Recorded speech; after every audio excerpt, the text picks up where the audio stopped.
जय हिंद।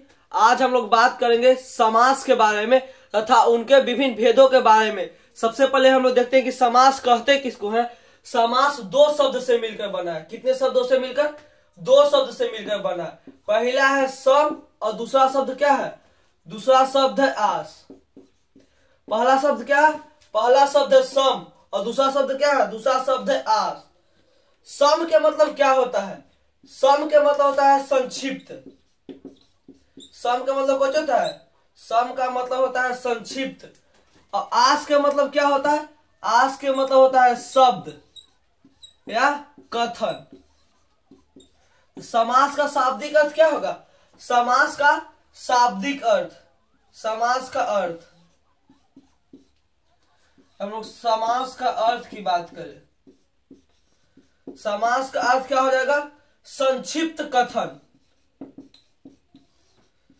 समास का शाब्दिक अर्थ होगा संक्षिप्त कथन। समास क्या है? समास दो शब्दों से मिलकर बना है। कितने शब्दों से मिलकर बना है? दो शब्द से, जिसमें पहला शब्द है सम और दूसरा शब्द क्या है? दूसरा शब्द है आस। यहाँ पे सम का मतलब क्या होता है? सम का मतलब होता है संक्षिप्त और आस का मतलब होता है कथन। आस का मतलब क्या होता है? शब्द या कथन। समास का शाब्दिक अर्थ होता है संक्षिप्त कथन। शाब्दिक अर्थ क्या होता है समास का? संक्षिप्त कथन। समास कहते किसको है? समास दो शब्दों का मेल है। दो शब्दों के मेल से जो सार्थक शब्द बनेगा उसको क्या कहते हैं? समास। लेकिन संधि दो वर्णों के मेल से जो सार्थक विकार उत्पन्न होगा। लेकिन समास विकार की बात नहीं करता। समास कहता है दो शब्दों के मेल से, दो शब्दों के मेल से जो सार्थक शब्द बनेगा उसको क्या कहते हैं? समास। हम लोग देखेंगे समास कहते किसको है। समास के परिभाषा पे चर्चा करते हैं कि समास कहते किसको है।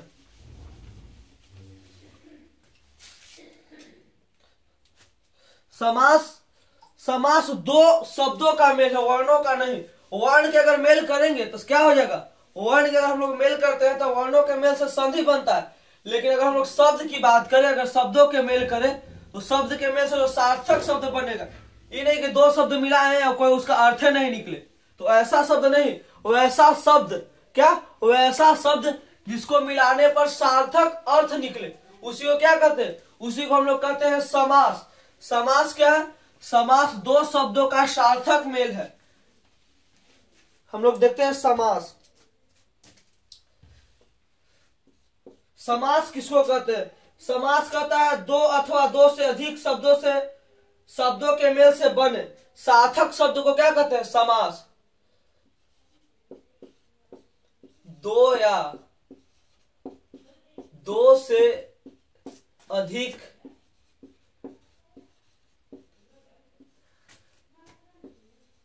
शब्दों के मेल से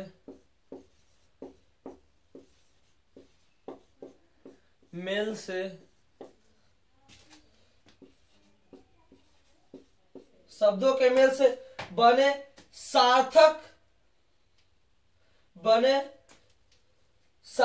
शब्द को, बने नए सार्थक शब्द को क्या कहेंगे? नए सार्थक शब्द को समास कहते हैं। शब्द कैसा होना चाहिए? शब्द सार्थक होना चाहिए, समास कहते हैं।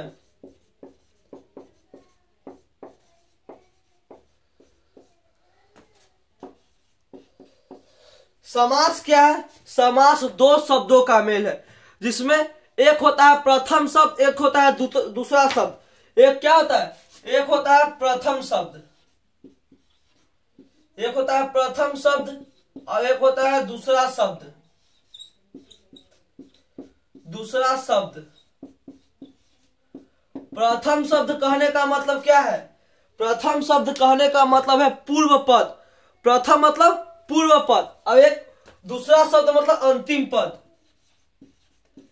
एक होता है पूर्व पद और दूसरा क्या होता है? अंतिम पद। अंतिम पद या उत्तर पद। कैसा पद? या उत्तर पद। जैसे अगर हम लोग समास की बात करें, किसको? समास की। संधि वर्ण का मेल है, लेकिन समास वर्ण का नहीं, समास शब्दों का मेल है। किसको मेल है? समास शब्दों का मेल है।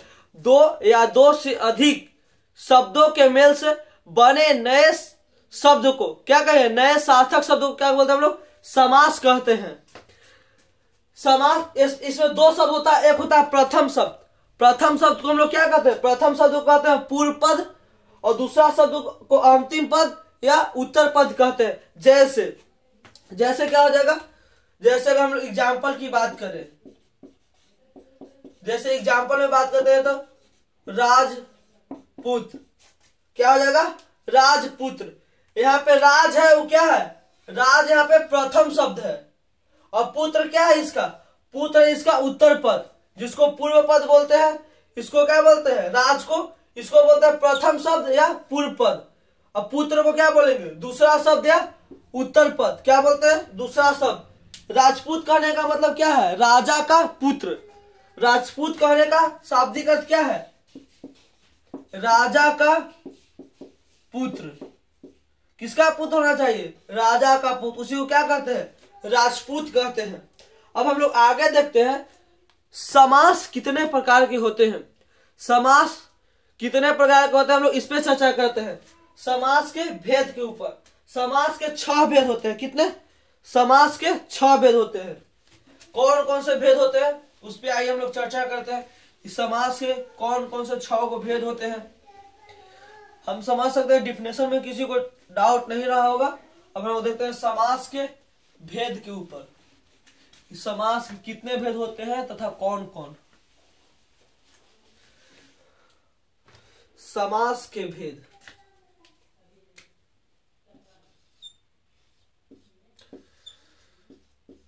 समास के कितने भेद होते हैं? समास के 6 भेद होते हैं। कितने? 6 भेद। अब हम लोग चर्चा करते हैं बारी बारी से कि 6 भेद कौन कौन से होता है। पहला है अव्ययीभाव समास। पहला क्या है? पहला है अव्ययीभाव। अव्ययीभाव समास। दूसरा कौन सा समास है? दूसरा है द्वंद्व समास। द्वंद्व समास। तीसरा क्या है? तीसरा है द्विगु समास। द्विगु समास। चौथा कौन सा है? चौथा है कर्मधारय। कर्मधारय समास। पांचवा कौन सा है? पांचवा है बहुव्रीहि।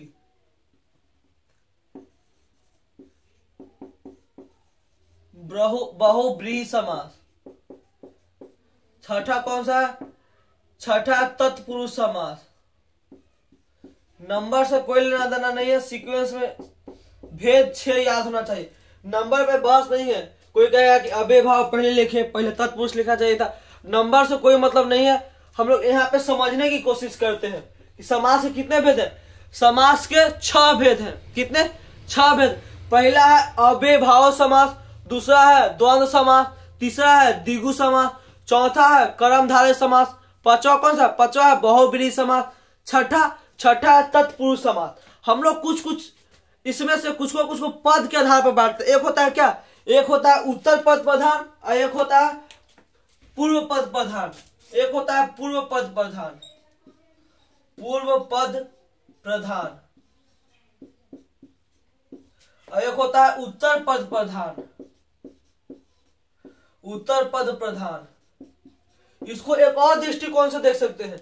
इसको एक और तरीका से देख सकते हैं। कोई पद प्रधान नहीं हो, क्या ऐसा हो दोनों में से दोनों पद प्रधान हो या दोनों पद अप्रधान हो। कुछ हो सकता है दोनों पद प्रधान, दोनों पद प्रधान। यहां हो सकता है दोनों पद अप्रधान, दोनों पद अप्रधान। इसके आधार पर लोग देखते हैं कि पूर्व पद प्रधान के आधार पर समास के किन किन को रखेंगे। इतना हम लोग के समास के पास 6 भेद है। हम लोग देखेंगे कि पूर्व पद प्रधान के आधार पर समास के कितने भेद को रखेंगे। पूर्व पद प्रधान के आधार पर कौन आएगा? पूर्व पद प्रधान किसमें होता है? अव्ययीभाव समास में। पूर्व पद प्रधान के आधार पर क्या आ जाएगा? अव्ययीभाव समास। अव्ययी भाव समास। अगर हम लोग बात करते हैं उत्तर पद प्रधान के ऊपर, उत्तर पद प्रधान किसमें किसमें होता है? उत्तर पद प्रधान होता है तत्पुरुष में, कर्मधारय में और द्विगु में। किसमें? तत्पुरुष, तत्पुरुष, कर्मधारय, तत्पुरुष, कर्मधारय और द्विगु। किसमें? द्विगु में। और अगर दोनों पद प्रधान की बात करें, कौन सा पद प्रधान? दोनों पद प्रधान की बात करें तो दोनों पद प्रधान किसमें होता है? द्वंद्व में। द्वंद्व में क्या होता है? दोनों पद प्रधान। अगर दोनों पद अप्रधान की बात करें कि कौन ऐसा परिभाषा है जिसमें दोनों पद क्या हो? अप्रधान हो, तो दोनों पद अप्रधान किसमें होता है? बहुब्रीहि में। किसमें? बहुब्रीहि में। यह हो गया पद प्रधान के ऊपर। पद प्रधान के ऊपर कितने भाग में बांट सकते हैं? 4 भाग में समास को बांट सकते हैं। पहला है जिसका पूर्व पद प्रधान हो, वैसा समास जिसका पूर्व पद प्रधान हो उसको कौन सी बोलते हैं? पूर्व पद प्रधान में अव्ययी भाव समास। वैसा समास जिसका उत्तर पद प्रधान हो उसमें कौन कौन सा? उसमें तत्पुरुष, कर्मधारय और द्विगु समास। अगर दोनों पद प्रधान की बात करें, क्या दोनों पद प्रधान की बात करें तो दोनों पद प्रधान किसका है? द्वंद्व समास।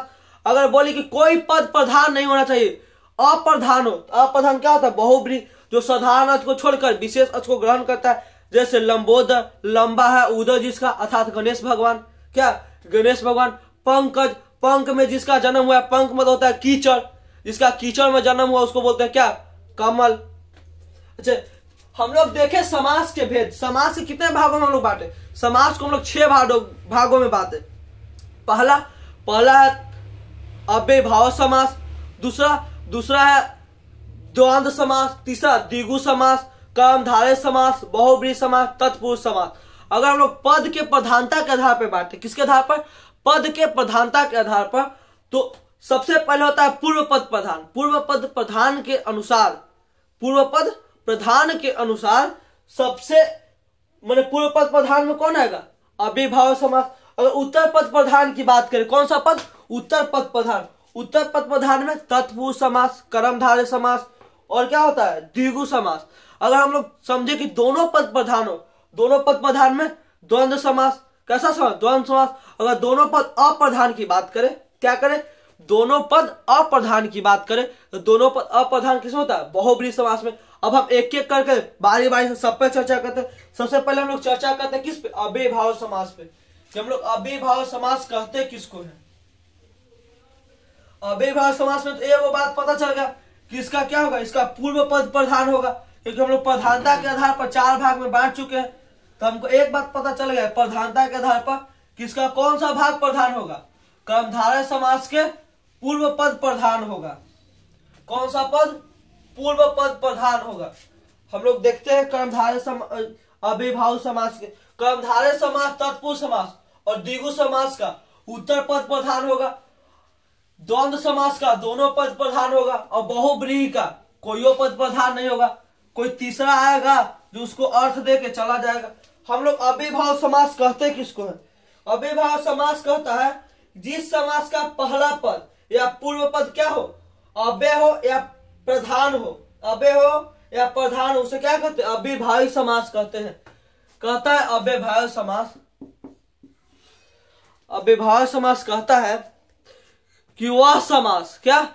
वह समास जिसका पूर्व पद या प्रथम पद क्या हो? अव्यय हो या प्रधान हो। क्या होना चाहिए? अव्यय या प्रधान। लिखेंगे जिस समास का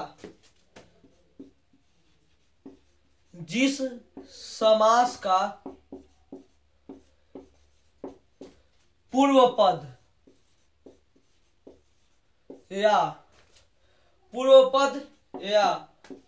पद क्या हो? प्रथम पद प्रधान हो, प्रथम पद प्रधान हो या अव्यय हो,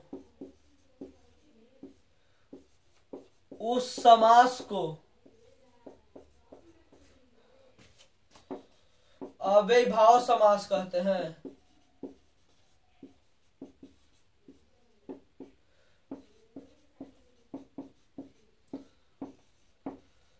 अव्ययभाव समास कहते हैं। क्या बोले कि जिस शब्द का क्या हो, जिस शब्द का पहला पद या पूर्व पद, क्या प्रथम पद या पूर्व पद प्रधान हो या अव्यय हो, उसे क्या कहेंगे, अव्ययभावी समास। जैसे पहचान के बारे में लिखते हैं, किसको पहचाने कैसे, अगर पहचान हम लोग लिखते हैं तो आसानी हो जाएगा पहचान करने के लिए। पहचान में बोलता है कि इसके शुरू में क्या होना चाहिए, इसके शुरू में, इसके प्रथम पद में क्या होना चाहिए, प्रथम पद या पहला पद। पहला पद में क्या क्या होना चाहिए, पहला पद में होना चाहिए अनु, भर, आ, यथा। क्या होना चाहिए, पहला में अनु, भर, आ, यथा, और क्या होना चाहिए, यथा के बाद यथा, हर, यथा, हर आदि। यथा के बाद कौन चीज, हर या यावत, इटीसी इत्यादि। इसको पहचानेंगे कैसे, जिस शब्द का पहला पद, क्या अव्ययभाव समास में वैसा समास जिसका पहला पद क्या हो, प्रधान हो या अव्यय हो। पहचाने कैसे, जिसके शुरुआती शब्दों में अनु लगा रहा है, भर लगा रहा है, आ लगा रहा है, यथा लगा रहा है, या हर लगा रहा है, या यावत लगा रहा है, तो उसको क्या बोलते हैं हम लोग, उसको बोलते हैं अव्ययभाव समास। जैसे एग्जाम्पल की बात करें, जैसे भरपेट। भरपेट, भरपेट में क्या लिखा है, भरपेट में भर क्या है, भर पहले है, और पहचानने के लिए मैं बताए हैं कि क्या आना चाहिए, भर हो, अनु हो, आ हो, यथा हो। भरपेट कहने का मतलब क्या है, भरपेट कहने का मतलब है पेट भर के। भरपेट का मतलब क्या होगा, पेट भर के। जैसे बाराती ब्याह शादी में जाता है आदमी तो मारता है दबा के भरपेट, जिसको बोलते हैं, ऊपर तक खींच देता है, एकदम यहाँ तक लोकित रहे, ऐसा मुंह बाहर के देख यहाँ तक दिखाई देना चाहिए, उसी को जो बोलते हैं भरपेट। या इसका और एग्जाम्पल क्या हो सकता है, प्रतिदिन। और एग्जाम्पल इसका क्या हो जाएगा, प्रतिदिन। प्रतिदिन कहने का मतलब क्या है, प्रतिदिन कहने का मतलब प्रत्येक दिन। क्या है, प्रत्येक दिन। इसका एक और एग्जाम्पल हो सकता है, जैसे अगर बार बार एक ही वर्ड का रिपीटेशन हो जाए, क्या बार बार एक ही शब्द आ जाए, तो उसमें क्या हो जाएगा, उसमें भी होता है अव्ययभाव समास। जैसे अगर हम इस बात करते हैं कि बार बार मान लो एक ही शब्द क्या हो, रिपीटेशन हो, जैसे हाथों हाथ, बार बार एक ही शब्द के रिपीटेशन की बात करें तो क्या हो जाएगा, हाथों हाथ। हाथों हाथ कहने का मतलब क्या है, इसमें तो बार बार शब्दों का रिपीटेशन हुआ, हाथ हाथ बार बार। हाथों हाथ कहने का मतलब हाथ ही हाथ में। क्या है, हाथ ही हाथ में। हाथों हाथ कहने का मतलब क्या है, हाथ ही हाथ में। अगर शब्द, लेकिन कोई देखेगा कि बीच में कोई चीज है, हाइफन के चिन्ह मार देगा तो दोनों पद प्रधान है, द्वंद, बबुआ हो जाएगा गलती, द्वंद नहीं मारना है। कैसे कि शब्द के बार बार रिपीटेशन हो रहा है, कौन सा शब्द के, हाथ शब्द के, हाथों हाथ, तो कोची होगा अव्ययभाव समास, हाथ ही हाथ में। अव्ययभाव समास में किसी को दिक्कत नहीं हुआ होगा। अब हम लोग चलते हैं द्विगु समास के ऊपर। कौन सा समास, अब हम लोग समझने की कोशिश करते हैं द्विगु समास को, कि द्विगु समास कहते किसको है। द्विगु समास तो पहले हमको पता है कि उसका उत्तर पद प्रधान है, क्या, जिसका उत्तर पद प्रधान हो। और प्रथम पद कैसा होना चाहिए, प्रथम पद संख्यावाचक हो। क्या होना चाहिए, प्रथम पद द्विगु का प्रथम पद संख्यावाचक। संख्यावाचक में कैसा संख्यावाचक, संख्यावाचक विशेषण होना चाहिए, तथा उत्तर पद प्रधान हो। जैसे चौराहा, चार राहों का समूह। क्या होगा, चार राहों का समूह। हम लोग देखते हैं, बात करते हैं द्विगु के ऊपर कि द्विगु किसको कहते हैं। द्विगु समास, द्विगु समास में एक बात हमको पता है कि इसका कौन सा पद प्रधान है, इसका उत्तर पद प्रधान। कौन सा पद प्रधान है इसका उत्तर पद प्रधान है। कहता है द्विगु जिस समासिक पद का पूर्व पद क्या हो, संख्यावाचक विशेषण हो। जैसे हम अभी बोले कि इसका कौन सा पद प्रधान हो, उत्तर पद लिखेंगे। जिस समास का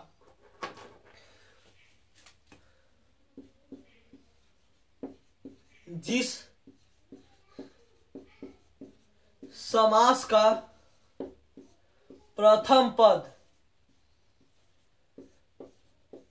संख्यावाचक विशेषण हो,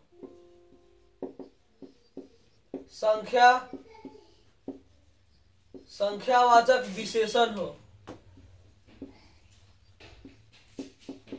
संख्यावाचक विशेषण हो तथा उत्तर पद प्रधान हो,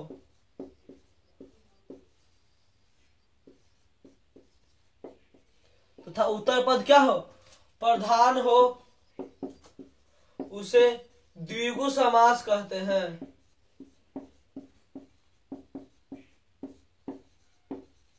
उसे कौन सा समास कहते हैं, उसे द्विगु समास कहते हैं। जैसे क्या हो जाएगा, चौराहा, चार राहों का समूह क्या होगा, चौराहा।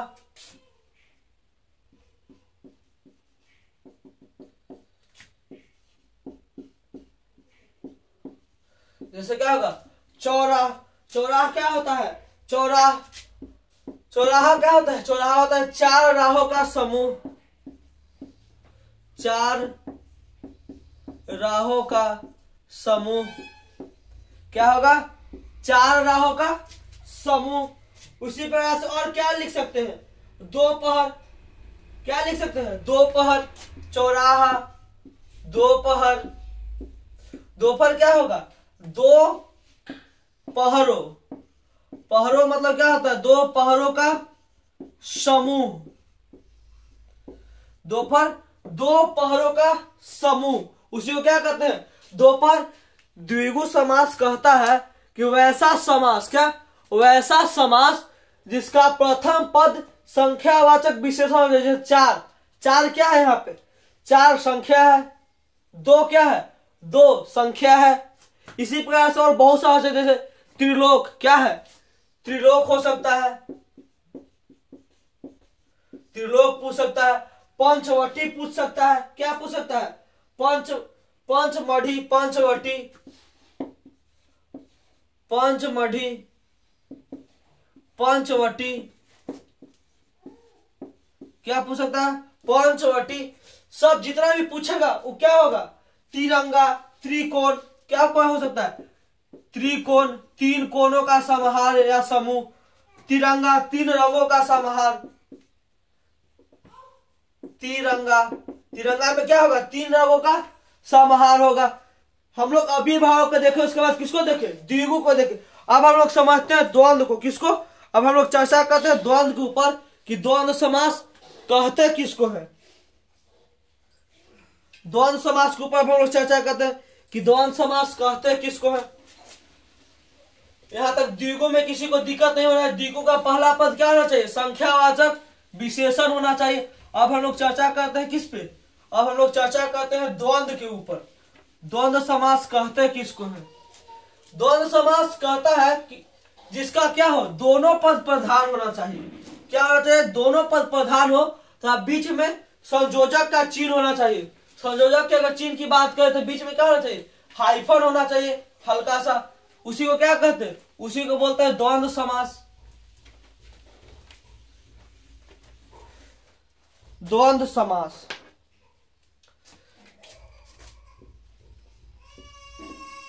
द्वंद्व समास, द्वंद्व समास। द्वंद्व समास क्या कहता है, द्वंद्व समास कहता है जिस समास का दोनों पद प्रधान हो तथा विग्रह करने पर और एवं या अथवा लगा हो, उसे क्या कहते हैं, उसे द्वंद्व समास कहते हैं। क्या हो, उसे द्वंद्व समास कहते हैं। कहता है जिस समास का, द्वंद्व समास क्या है, द्वंद्व समास कहता है जिस समास का, जिस समास का दोनों पद क्या हो, दोनों पद प्रधान हो, प्रधान हो तथा विग्रह करने पर या अथवा योम, क्या हो गया, या अथवा ओम और आए, उसे द्वंद्व समास कहते हैं। उसे क्या कहते हैं, उसे द्वंद्व समास कहते हैं, कहता है। और जब हम लोग इसका पहचानने का नियम क्या है, इसका पहचानने का नियम बहुत ही सिंपल है। इसका पहचानने का नियम क्या है, इसका पहचानने का नियम बहुत ही सिंपल, हम लोग पहचान लिख देते हैं। इसका पहचान करना काफी इजी है। इसको पहचान करने के लिए क्या, दोनों पदों के बीच में योजक का चिन्ह रहता है। क्या रहता है, दोनों पदों के बीच में, दोनों पदों के बीच किसका सिंबल रहेगा, योजक का, जिसको अंग्रेजी में क्या बोलते हैं, हाइफन। योजक का चिन्ह रहता है, क्या रहे, योजक का चिन्ह हो। जैसे एग्जाम्पल की बात करते हैं, इसका एग्जाम्पल की अगर हम लोग बात करें तो क्या होगा, पाप और पुण्य, पाप पुण्य। इसको अगर विग्रह, ये क्या है, समासिक पद, इसको अगर विग्रह करेंगे तो पाप और पुण्य, क्या हो, पाप और पुण्य। हम लोग पहले भी देखे तो हैं कि बीच में क्या क्या आना चाहिए, बीच में या आए, अथवा आए, योम आए और आना चाहिए। और क्या है, या और आना चाहिए, और आए तो उसी को क्या कहते हैं, द्वंद्व समास। यहाँ पे बीच में विग्रह करना पर क्या रहा है, और, जैसे पाप और पुण्य। वैसे ही अगर और देखे तो क्या हो जाएगा, और देखे तो राजा और प्रजा, क्या है, राजा प्रजा, राजा प्रजा। बीच में किसका साइन है, बीच में योजक के साइन। और अगर योजक के साइन आएगा तो क्या होगा, योजक के साइन आएगा तो बबुआ होगा द्वंद्व। लेकिन एगो कंडीशन में द्वंद्व नहीं होगा, कब, जब शब्द दोबारा रिपीट हो जाए। जैसे हाथों हाथ, क्या हो, हाथों हाथ, पल पल, क्या हो, पल पल। अगर बाबू अगर शब्द हो जाए क्या, रिपीट, जैसे हाथों हाथ, बीच में तो एकरो साइन योजक के है, लेकिन ये नहीं होगा। चाहे पल पल, क्या हो, पल पल, बिचवा में इन दोनों के साइन कौन सा है, योजक के साइन है। क्या साइन है, योजक के। लेकिन यह द्वंद्व नहीं है, यह द्वंद्व नहीं है। ये कौची है, यह अव्ययभावी समास है। कौची है, यह अव्ययभावी समास है। अब हम लोग देखते हैं कर्मधारय समास को। किसको, कर्मधारय समास को। कर्मधारय समास कहते किसको है, कर्मधारय समास किसको कहते हैं, अब हम लोग इस पे चर्चा करते हैं। कहता है कर्मधारय समास, कर्मधारय समास जिसका क्या होगा, उत्तर पद प्रधान होगा। कर्मधारय, कर्मधारय समास, कर्मधारय समास क्या कहता है, कर्मधारय समास कहता है, कर्मधारय समास कहता है जिस समास शब्द का उत्तर पद क्या हो, प्रधान हो। क्या हो, जिस समास का उत्तर पद क्या हो, उत्तर पद प्रधान हो, तथा प्रथम पद या पहला पद क्या होना चाहिए, पहला पद या तो उपमेय हो या उपमान हो, या विशेषण विशेष हो। क्या हो, विशेषण विशेष हो। जिस समास का, जिस समास का उत्तर पद प्रधान हो, उत्तर पद प्रधान हो,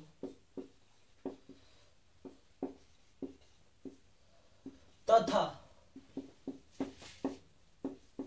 पहला पद, पहला पद क्या होना चाहिए, विशेषण, विशेषण विशेष से।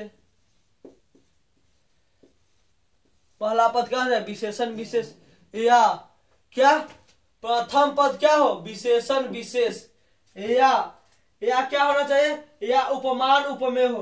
क्या हो, या उपमान उपमेय, उपमान उपमेय, उपमेय हो। उसे कर्मधारय समास कहते हैं। उसे क्या कहते हैं, कर्मधारय समास कहते हैं।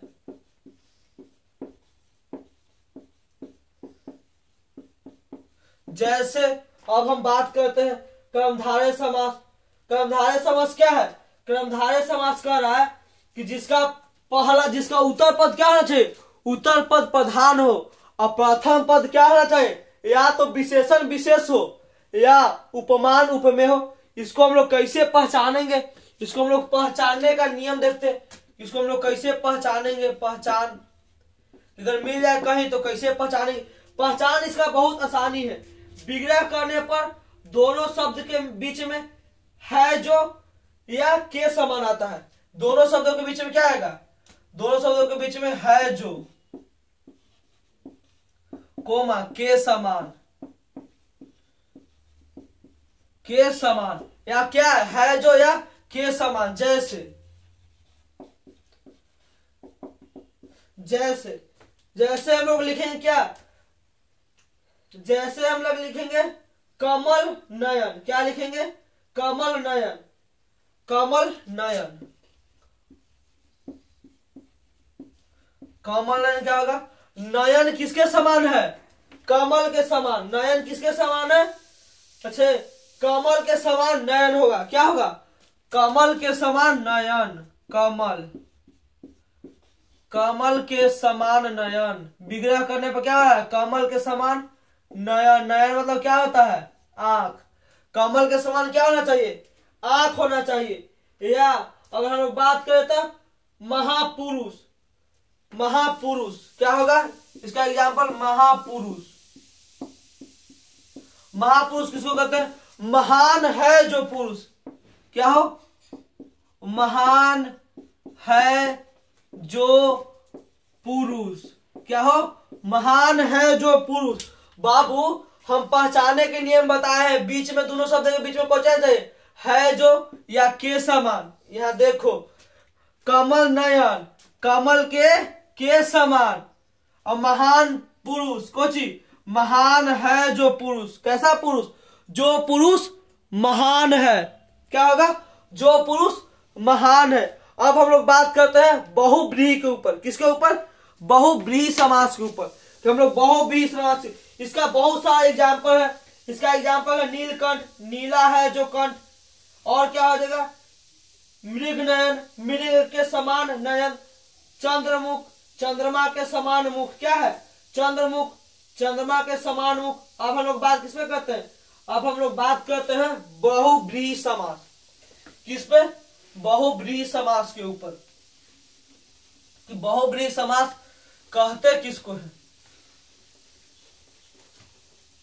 हम लोग चर्चा करते हैं बहुव्रीहि समास पे कि बहुव्रीहि समास कहते किसको है। बहुव्रीहि समास बहुत इजी है जी, सब खेल है पढ़ने लिखने का। अच्छे गालिब कुछ न कुछ कह ही रहता है। गालिब एक बार कह गया था कि भर उम्र उसने क्या किया, भर उम्र उसने अपने चेहरे को साफ करता रह गया, जबकि धूल उसके कहाँ थी, आईने पर थी। अच्छा गालिब एक बहुत बड़ा शायर था, वो कुछ न कुछ क्या था कहते रहता था। तो वही कह के चल गया था कि भर उम्र उसने क्या किया, जिंदगी भर उसने अपना चेहरा को साफ करते रह गया, लेकिन वास्तव में गंदा क्या था, आईना था। अब हम लोग बात करते हैं किस पे, बहुव्रीहि समास के ऊपर। कि हम लोग किसको कहते हैं, बहुव्रीहि समास। बहुव्रीहि समास, बहुव्रीहि समास कहता है कि जिस समास का कोई भी पद प्रधान नहीं हो। क्या हो, कोई भी पद प्रधान नहीं हो, वह साधारण अर्थ को छोड़कर विशेष अर्थ को ग्रहण कर। लिखेंगे जिस समास का कोई भी पद प्रधान नहीं हो, जिस समास का कोई भी पद क्या हो, कोई भी पद प्रधान न हो, प्रधान न हो। विग्रह करने पर, किस पर, विग्रह करने पर साधारण अर्थ को छोड़ दे। क्या हो, विग्रह करने पर साधारण अर्थ को छोड़कर, अर्थ को छोड़कर क्या करे, विशेष अर्थ को ग्रहण करे। कौन सा अर्थ, विशेष, विशेष अर्थ ग्रहण करे। ग्रहण मतलब क्या होता है, धारण करना, ग्रहण करे। उसी को क्या बोलते हैं, उसी को बोलते हैं बहुब्रीहि समास। कहता है बहुब्रीहि समास जिसका कोई भी पद क्या हो, प्रधान नहीं हो, शब्द क्या हो, कोई भी प्रधान नहीं हो, या साधारण, विग्रह करेंगे तो क्या होगा, साधारण अर्थ को छोड़कर और विशेष अर्थ को ग्रहण करेगा। जैसे, जैसे लंबोदर, जैसे लंबोदर, क्या होगा, लंबोदर। लंबोदर कहने का मतलब क्या है, लंबा है उदर जिसका, क्या है, लंबा, क्या है, लंबा है उदर जिसका, लंबा है उदर जिसका। क्या कहता है, लंबा है उदर जिसका, अर्थात बबुआ लंबा उदर। उदर मतलब क्या होता है, उदर का मतलब होता है पेट। क्या है, पेट। जिसका उदर क्या हो, बड़ा हो, जिसका पेट बड़ा हो, उसको क्या कहते हैं, उसी को तो हम लोग कहते हैं गणेश जी। क्या कहते हैं, गणेश। जिसका पेट क्या हो, लंबा हो, उसी को कहते हैं गणेश। क्या कहते हैं, गणेश। दूसरा है दशानन। क्या है, दशानन, दशानन। दशानन का मतलब कौन चीज होता है, 10 है। क्या है, 10 है आनंद जिसका। 10 क्या है, 10 है आनंद, आनंद जिसका, अर्थात रावण।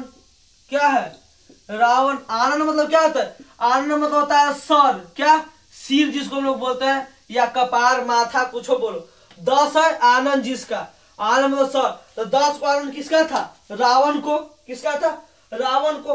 और इसका क्या क्या एग्जाम्पल हो सकता है, चक्रपाणी। चक्रपाणी कहने वाला, चक्र है पानी, पानी मतलब क्या होता है, हाथ, पानी जिसका था विष्णु भगवान। महावीर, महान, महान वीर है जो, चतुर्भुज, 4 है भुजाएं जिसकी। क्या होगा इसमें, पंकज, पंख में पैदा हुआ। पंख मतलब क्या होता है, कीचड़, कीचड़ में जो जन्म है उसको क्या बोलते हैं, पंकज। चतुर्भुज, क्या हो, चतुर्भुज है, बहुत सारा चतुर्भुज है। अब हम लोग बात करते हैं किस पे, अब हम लोग समझते हैं कि अंतर क्या है किसके किसमें। अब हम लोग देखते हैं कि बहुब्रीहि और कर्मधारय में बेसिक अंतर पे चर्चा करते हैं कि दोनों में क्या अंतर है, किसमें किसमें, कर्मधारय में और बहुब्रीहि में अंतर पर चर्चा करते हैं। इसके बाद हम लोग चर्चा किसमें करेंगे, इसके बाद हम लोग चर्चा करेंगे तत्पुरुष समास के ऊपर। किसके ऊपर, तत्पुरुष समास के ऊपर चर्चा करेंगे। तब अभी हम लोग चर्चा करते हैं किसके ऊपर, अभी बहुब्रीहि और कर्मधारय। बहुत लेकर कंफ्यूजन होता है कि कहाँ होगा सर जी बहुब्रीहि और कहाँ होगा कर्मधारय। आज कंफ्यूजन दूर कर देते हैं। क्या होगा, बहुब्रीहि और कर्मधारय, कर्मधारय समास, बहुब्रीहि और कर्मधारय समास। दोनों में अंतर हम लोग बात करते हैं कि क्या क्या अंतर है किसके किसमें, बहुब्रीहि और कर्मधारय में। अगर हम लोग दोनों के अंतर की बात करें तो एक क्या है, एक साधारण अर्थ को छोड़कर और विशेष अर्थ को ग्रहण करता है, और एक क्या है, एक जिसके बीच में, इसके बीच में जब विग्रह करेंगे या तो है जो आएगा, क्या है जो, या के समान। अब इसका कोई, इसका उत्तर पद, इसका कौन सा पद प्रधान होता है, इसका उत्तर पद प्रधान होता है, इसका कोई पद प्रधान नहीं होता है, अप्रधान पद। अगर इसको विग्रह करेंगे तो क्या होगा, विशेष अर्थ देगा। कैसा अर्थ देता है, विशेष अर्थ। जैसे एग्जाम्पल दोनों के लेते हैं। और एग्जाम्पल की बात करें, नीलकंठ क्या है, नीलकंठ। नीलकंठ का अगर इसका हम विग्रह करें, किसका, बहुब्रीहि का, बहुब्रीहि में नीलकंठ का विग्रह क्या होगा, नीला है कंठ जिसका, क्या, नीला है कंठ जिसका, नीला है कंठ, नीला है कंठ जिसका, नीलाकंठ किसका है जी, शिव भगवान के, गणेश के पापा बोलो, शंकर बोलो, सब इनका ही महादेव। और अगर हम लोग इसमें देखें क्या, नीलकंठ, और इसमें अगर हम नीलकंठ देखें तो इसमें लिखेंगे क्या, नीला है जो कंठ, नीला है जो कंठ। यह किसी विशेष अर्थ की ओर नहीं ले जा रहा, जबकि यह हमें ले जा रहा है क्या, कि नीला है कंठ जिसका, अर्थात शिव भगवान, क्या है, अर्थात शिव भगवान। अब यह क्या कर रहा है, यह कर रहा है कि नीला है जो कंठ, जो कंठ कैसा है, नीला है, कंठ, कंठ का उपमेय क्या है, कंठ उपमेय है, किसका, उपमान किसको दे रहा है, नीला को, कि कंठ है वो किसके समान है, नीला के समान है। दूसरा एग्जाम्पल और देखते हैं वो बाबू, दूसरा एग्जाम्पल क्या है, लंबोदर देखते हैं, लंबोदर देख लेते हैं, एक और एग्जाम्पल, लंबोदर, लंबोदर, लंबोदर किसको कहते हैं, कहता है लंबा है उदर जिसका, क्या, लंबा है उदर जिसका, क्या, लंबा है उदर जिसका, अर्थात गणेश भगवान, क्या, गणेश भगवान, लंबोदर क्या है, अर्थात गणेश भगवान। और इसमें बात करें किसका, लंबोदर, इसमें अगर हम लोग बात करते हैं लंबोदर पर, इसमें लंबोदर किसको कहेंगे, जिसका पेट क्या हो, मोटे पेट वाला, लंबोदर किसको कहेंगे, मोटे पेट वाला को, मोटे पेट वाला, इसको क्या कहते हैं हम लोग, इसी को कहते हैं लंबोदर। हम लोग बहुब्रीहि और क्रमधारय में अंतर स्पष्ट किए, क्या किए, अंतर स्पष्ट। बहुब्रीहि क्या कहता है, बहुब्रीहि है वह, इसमें कोई भी पद प्रधान नहीं होता है, जबकि क्रमधारय में इसका उत्तर पद प्रधान होता है। इसमें जब विग्रह करते हैं, क्या, इसमें जब विग्रह करते हैं तो क्या आता है, इसमें है जो के समान आता है। इसमें जब हम लोग विग्रह करते हैं तो साधारण अर्थ के छोड़ देता है, और क्या कहता है, विशेष अर्थ को ग्रहण कर लेता है, क्या कहता है, विशेष अर्थ को ग्रहण करता है। इसमें क्या होता है, इसमें विशेषण विशेष होता है, उपमा उपमेय होता है। जैसे पेट कैसा होना चाहिए, मोटा पेट वाला क्या कहेंगे, लंबोदर। नीला कंठ, कंठ का उपमेय किससे करा, नीला से करा। इसमें क्या करा, नीला है कंठ जिसका, के, शिव भगवान जी। और लंबोदर, लंबा है उदर जिसका, के, गणेश भगवान जी। हम लोग अब बात किसके ऊपर करेंगे, तत्पुरुष समास के ऊपर। किसके ऊपर, तत्पुरुष समास के ऊपर अलग से हम लोग चर्चा करेंगे, क्योंकि तत्पुरुष समास के पुनः उसको कितने 7 भेदों में हम लोग विभाजित करेंगे, कर्मधारय, कर्ता, करण, संप्रदान, आपादान और नैया समास, उसको कर नैया तत्पुरुष समास, इसको हम लोग अलग से देखेंगे। आज के लिए बस इतना ही, मिलते हैं नेक्स्ट क्लास में, तब तक के लिए जय हिंद।